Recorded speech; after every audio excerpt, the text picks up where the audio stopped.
जाने मरने के बाद आपकी आत्मा के साथ क्या होगा।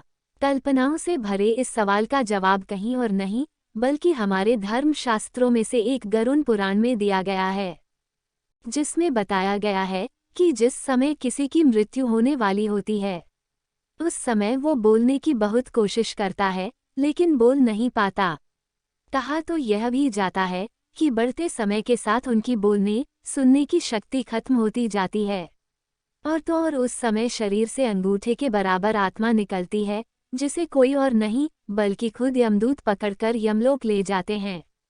इतना ही नहीं, मरते समय आत्मा शरीर के 9 और द्वारों में से किसी से भी शरीर छोड़ सकती है। लेकिन सोचने वाली बात है कि आपके शरीर की आखिर वो कौन सी जगह है। यह 9 द्वार दोनों आँखें, दोनों कान, दोनों नासिका, मुंह या फिर उत्सर्जन अंग हैं। जिसने अपना पूरा जीवन सिर्फ अपने और अपने परिवार के लिए ही सोचा हो, जन कल्याण नहीं किया और सिर्फ पैसे कमाने में ही लगा रहता है, उसके प्राण उत्सर्जन अंग से निकलते हैं। कहा जाता है कि यह वो लोग भी होते हैं जिनके मन में हमेशा गंदे विचार ही रहते हैं। ऐसे लोग की जब मृत्यु आती है, तब यमदूतों को देखते ही वो घबरा जाते हैं और उनके प्राण नीचे की ओर सरकने लगते हैं। इसके बाद प्राण वायु नीचे के रास्ते से निकल जाती है। प्राण वायु के साथ अंगूठे के आकार का एक अदृश्य जीव निकलता है। यमराज के दूत उसके गले में पाश बांध देते हैं और अपने साथ यमलोक लेकर जाते हैं। इस तरह की मृत्यु पापी व्यक्ति की मानी जाती है। वहीं जो लोग दुनिया की मोह माया में फंसे रहते हैं और उनके अंदर जीने की तमन्ना बहुत ज्यादा होती है, इसके साथ ही परिजनों की ओर भी मोह ज्यादा होता है। ऐसे लोगों की जब मौत पास आती है, तब उनकी आंखें काम करना बंद कर देती हैं। साथ ही साथ कान से सुनाई देना भी बंद हो जाता है और वो चाहकर भी किसी से कुछ बोल नहीं पाता।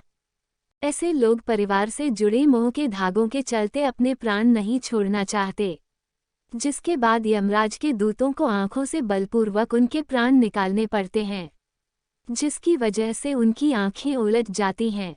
गरुड़ पुराण में उन लोगों की मौत के बारे में भी बताया गया है जो आजीवन धर्म के रास्ते पर चलते हैं।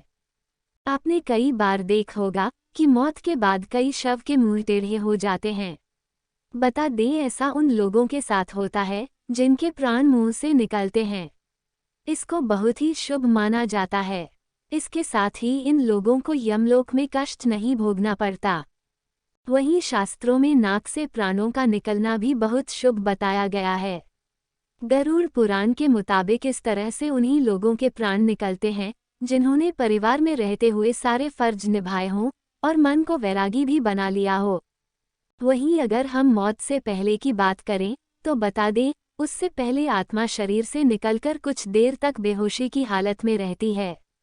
आत्मा को इस तरह लगता जैसे कोई बहुत मेहनत करके थका हुआ हो और गहरी नींद में हो, लेकिन कुछ पल में यह अचेत से सचेत हो जाती है और उठकर खड़ी हो जाती है।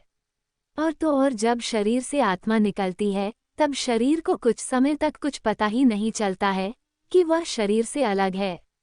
वो उसी तरह व्यवहार करती है जैसे शरीर में रहते हुए उसका व्यवहार था। जिसके बाद आत्मा अपने सगे संबंधियों को आवाज देती है, पर वो सुन नहीं पाते, जिसके चलते आत्मा को बेचैनी और छटपटाहट होने लगती है। वो परेशान होकर सभी लोगों से कुछ कहना चाहती है, पर उसकी आवाज बस उस तक ही गूंजकर रह जाती है, क्योंकि वह भौतिक नहीं अभौतिक आवाज होती है और मनुष्य केवल भौतिक चीजों को ही महसूस कर सकता है। इतना ही नहीं, शरीर के मृत हो जाने पर आत्मा अपने परिजनों को रोते बिलखते देखकर दुखी होती है और खुद भी दुख से परेशान होकर रोती है, लेकिन उसके वश में कुछ नहीं होता। वह लाचार होकर सब कुछ देखने और अपने जीवन काल में किए कर्मों को याद करके दुखी होती है। जिसके बाद यम के दूत आत्मा से कहते हैं कि चलो अब यहाँ से चलने का समय आ गया है, और कर्मों के अनुसार उसे लेकर यममार्ग की ओर चल पड़ते हैं।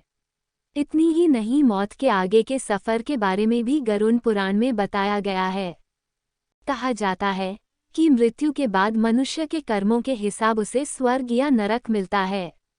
सबसे पहले मृत्यु के बाद आत्मा को यमदूत केवल 24 घंटों के लिए ही यमलोक ले जाते हैं, और इन 24 घंटों के दौरान आत्मा को उसके द्वारा किए गए सभी पाप और पुण्य दिखाए जाते हैं।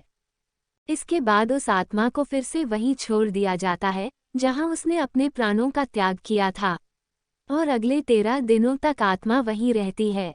जब उस आत्मा के धरती पर 13 दिन बीत जाते हैं, तब उसे वापस यमलोक ले जाया जाता है।